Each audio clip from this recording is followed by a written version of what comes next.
They are capable of doing a lot of things just to be released as soon as possible.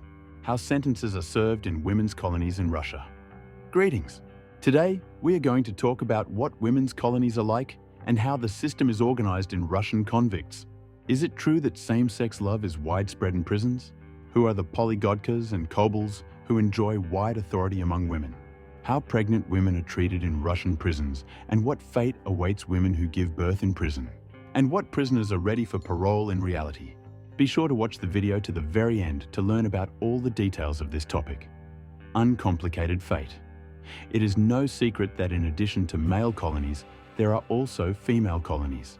Representatives of the weaker sex who once crossed the line of the law find themselves in detention centers. According to statistics, about 40,000 people are serving their sentences in women's colonies of the Russian Federation.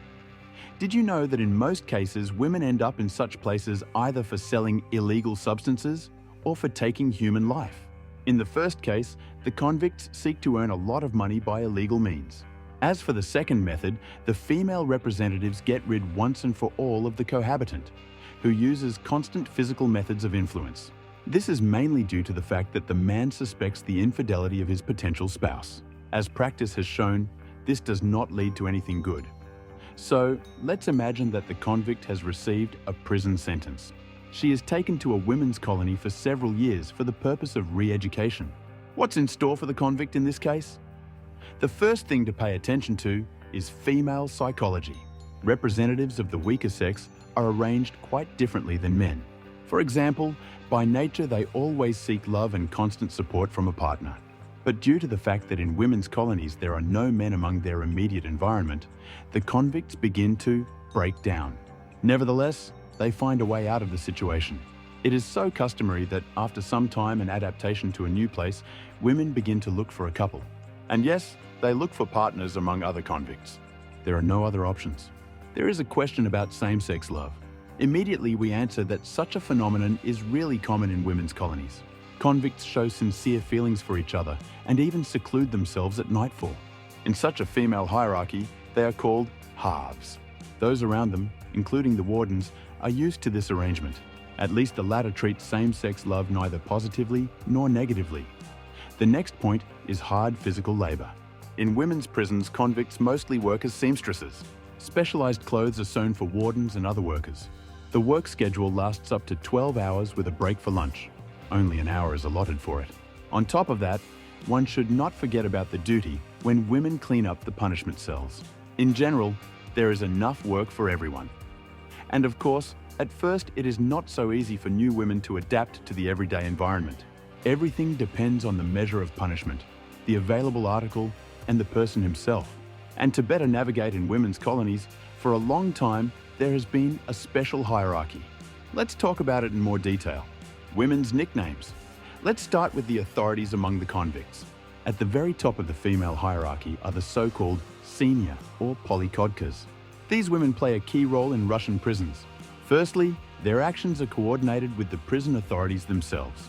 Secondly, they are subordinate to all other prisoners, who have no right to express their discontent and act as they see fit. Thirdly, multi-passers are experienced and physically developed women who are ready to use physical force in extreme cases. This is why they are feared by everyone else. Next under the elders are the kobyls. If suddenly any of you met on the internet or in movies bald, pumped-up women in prisons, then in front of you just demonstrated the image of this convict. Along with all-arounders, these are quite experienced women who control prisoners. Their main characteristic is maintaining same-sex relationships. Plus, the kobler monitors the female staff so that the cons behave properly and fulfill all the assignments from the management. Next in the hierarchy are the rubes. They do not behave as they should and even make threats against higher officials. All this is done for one and only one purpose: to get an indulgence. This is what women who are tired of their grueling jobs do, or those who want to get groceries or other valuable items. Finally, after all of the above, the others follow. The convicts are also called by different names. They are family women, who unite in case they are not visited by their relatives and friends. Moms, who got to the zone being in a position. The last ones, so to speak, who have sunk to the bottom, are called kolkosnitsi and bull suckers. Such convicts are constantly begging and collecting cigarette butts from others. One tries not to socialize with them. In addition, such women can spread various diseases and infections due to their promiscuous lifestyle, a special category of female prisoners. For several decades, convicts have treated the two main categories of women quite differently. If the latter got into a women's colony, they can rely solely on themselves. There are simply no other options. The first category is women who have been sentenced to a prison term for taking the life of a child. In this case, such a convict begins to be despised to such an extent that she cannot stand it.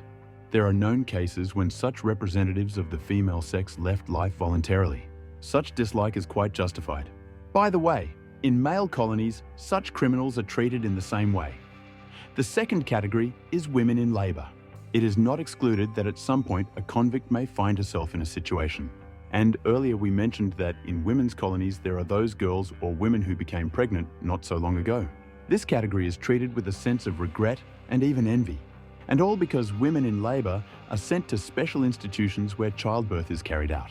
In the first stages, the conditions of stay are really different from those observed in the punishment cell.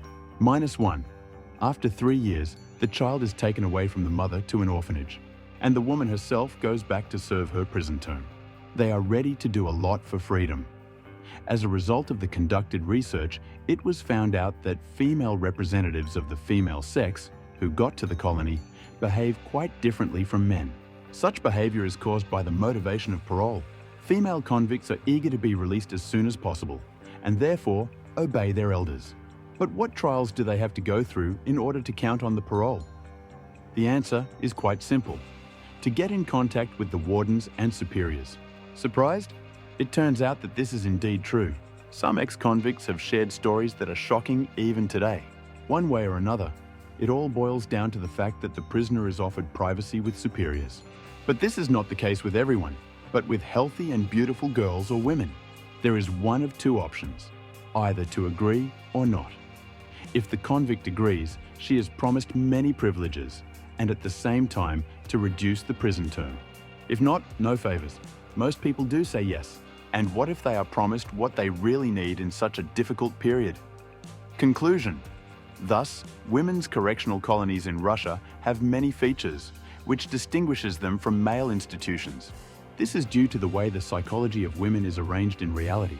Convicts strive to get out as soon as possible and therefore are ready to go to a lot.